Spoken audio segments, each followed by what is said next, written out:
Hell Let Loose isn't the easiest game to understand when you just pick it up. Many new players complain about getting absolutely shredded by enemy artillery or pixels hiding in bushes, nowhere to be found. The usual tactics that you use in other games don't seem to work out for you. While Hell Let Loose is not a milsim in terms of mechanics, it's still very hardcore compared to your average Battlefield or COD. In fact, having experience in these types of shooters could even be detrimental to your Hell Let Loose experience. In today's video, let's take a look at 5 gaming habits that might be sabotaging your gameplay and why. And before we continue, if you do enjoy watching Hell Let Loose content and other tactical shooter content, feel free to subscribe to the channel. I make a lot of narrated gameplay videos that will help you better understand the game. If you wish to support the channel, you can do so through the link in the description, and this would be highly appreciated. So let's get into it. The first habit that you have to tackle is to unlearn that gathering deaths is a bad thing. Most of the games out there that you have played in the past make dying a very bad thing. It's the number one thing to avoid. We gotta get that KD up. The higher it is on the scoreboard at the end, the better it feels. And don't get me wrong, I play Counter-Strike, I've played many Battlefields and CODs, and it does feel great to pwn the entire server. In most games I do care about KD myself too. However, if you care about that and you want a game with voice comms, go play BattleBit.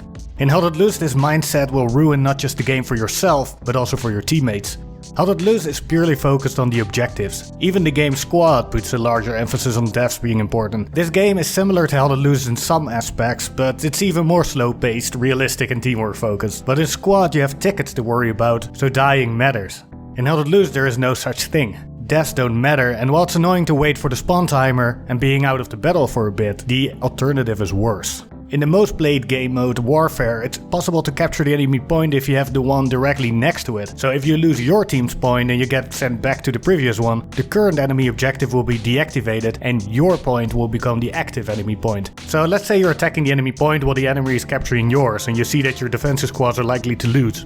If you care about your deaths and you don't want to redeploy and you just think this is not my concern, your team will lose that point, your work at the enemy point will be meaningless as it will be deactivated and the enemy will gain momentum. This momentum often turns into map control for the enemy, making sure they're spread out everywhere, and this is the moment you will start dying a lot because your team is losing control. All of this could have been simply avoided if the attacking squads didn't care about their deaths and redeploy immediately when needed.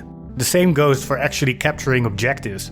You can sit in a safe location trying to snipe enemies from a distance, stacking kills and avoiding death, but the game is about objectives. You have to push into the enemy point and this will increase your cap strength, or else the enemy will do this to you. With the one-shot kill mechanics, there's a good chance you will die. However, sometimes throwing huge amounts of bodies on the objective is the best way to go about it. It's World War II after all. You can try and reduce casualties with things like smoke grenades, bombing runs and suppressing the enemy with MGs. In this game you can increase your score in different ways. Most of these are objective based, like defending and attacking or building assets or using abilities like reviving teammates. Dying is just a part of the game and you will have a much better time playing Hell Let Loose when you unlearn the habit of avoiding it. So the second habit is that you have to unlearn running around looking for enemies. Most shooters have a simple gameplay loop of spawning, running around searching, shooting enemies, dying and repeating. The skills in the actual gunplay, twitch shooting, map knowledge and using your gear to your advantage. Hell Let Loose works differently though. In fact, you need some conscious thinking in order to do well. This isn't easy to learn, and I also fall back into the trap of running around and trying to kill some enemies sometimes, especially when I'm tired. Hell Let Loose is a relatively slow-paced game that has a very quick time to kill. Often the battles occur over long distances. It's very hard to see enemies over these distances, especially when they're hiding in hedges and other vegetation. So essentially the first one to move will be seen and killed. Finding enemies to kill is a skill in itself. I actually made a video about this a while back that goes deeper into this topic, so feel free to check it out. The best thing you can do is to take it slowly. Sit still for a bit and scan the horizon, walk from cover to cover, scan again, listen for gunshots and move again. The map is an essential tool to identify potential routes that the enemy will take and to see which way your teammates are facing. I will explain more about the map later. In the ideal situation, or even an essential situation in my opinion, you have a squad leader that gives you orders. Not only can he tell you where to attack and what to defend, so you have a better overview of where the enemy might be located, he can also mark enemy positions on the map for you to give you a better awareness of what's going on. You can also ping and mark places on the map for your squad too. The best thing about the SL is that he has an outpost with him, which is a spawn point for your squad. If it's set up in a good location near the action, you have no trouble identifying where the enemy is coming from. After playing a lot and beginning to understand certain maps, you will start to notice spots where the enemies often appear. However, the maps are large and enemy squads tend to flank and travel quite the distances, so having other methods of finding enemies is important. If you keep your habit of just walking around until you see an enemy to shoot, you will die a lot and also get frustrated a lot. Remember, there's always a sneaky German somewhere in the bush looking for you. Another habit to unlearn is caring about purely kills. I already went into this a little bit, but this game is not only about kills. When you play Battlefield or Call of Duty, there are objective-based game modes too, but the majority of players either play the game modes that focus on kills or disregard the game mode altogether and go for kills anyway. This is not a beneficial thing to do in Hell Let Loose. Most of the game is actually about map control, and where your squad doesn't focus on either playing the objective, so defending or attacking, the enemy team will crush you. Map control is one of the aspects that determine winning or losing a match, and if you go purely for kills with your squad and you don't build the garrisons, you might have some short-term success, but your squad will eventually get wiped. When you're a squad member, you at least have the freedom to make many kills, as your SL will do most of the thinking and planning. However, your priority should be supporting the squad leader with the relevant abilities that your class possesses. The engineer should build resource nodes that the commander can use for his abilities, like sending bombing runs to the enemy team.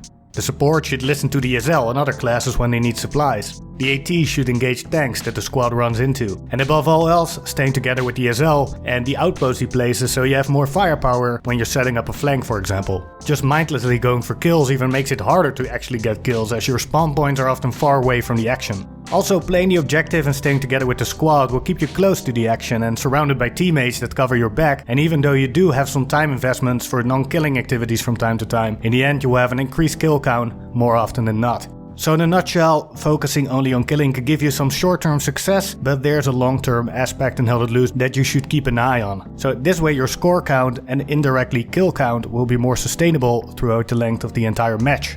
So habit number 4. Unlearn to think as an individual. In most games there is no voice communication in the first place and you are responsible for your own score. However, this works differently in Hell Let Loose. If you think about the team ahead of time, you can proactively put your team in a good place. Let's say you play as the support class. Your ability is to drop supplies, and there's even a loadout with both explosive and regular ammo. By paying attention to what your team as a whole is doing, you can drop your supplies in the right location so that a friendly SL can make a garrison in good locations. Squad leader is quite a busy role, so many players don't see everything that's happening. By dropping these supplies and even announcing them in proximity chat, you can make life easier for the rest of your team. The same goes for the explosive ammo. If you see a friendly anti-tank engaging armor, you can supply them with additional rockets, which makes taking out enemy armor easier. As an engineer, you can wait until your SL gives you an order, but you can also proactively start building resource nodes so that your team's economy is in order. This can make the difference between having a bombing run available to take an enemy point and losing a point. Constantly take a look at your map and at your surroundings to understand what your team needs. This will make you a good player and gives you a sense of purpose in the chaos that is a Hell Let Loose match. And finally, the last habit. Unlearn navigating based on a minimap and what's in front of you. Hell Let Loose doesn't have a minimap, which makes situational awareness a little more challenging, but definitely not less important. The map in Hell Let Loose is one of the key tools that you can use to make a difference. I highly recommend binding it to a key that's closer to your left hand, such as Tab. You want to open it as much as possible. On the map you can see what's going on with the different objectives to get an idea of the flow of the battle and where you're currently located, but it offers a lot more information. You can see your teammates and what direction they are facing, and based on that assess where the enemy is located. If your squad works efficiently, everyone can ping enemy infantry and tanks, and the SL can mark their locations. This way you don't have to rely on the information that's just in front of you, but you can get a better idea of the wider environment around you. The map also shows landmarks and locations such as creeks and places that are forested. Since these locations are relatively safe for infantry to move through, there's a high possibility that the enemy is taking these routes.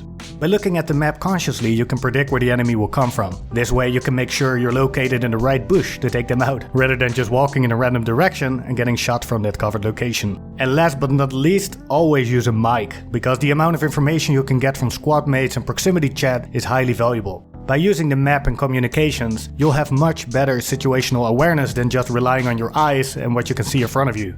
So these are the habits that you should unlearn to get better at Hell Let Loose. Hopefully you enjoyed these and you learned something new. If you know more habits that you should unlearn, please let other people know in the comments so they can get better at the game. Thanks for watching. If you enjoyed the video, please leave a like and subscribe to the channel, and see you in the next one.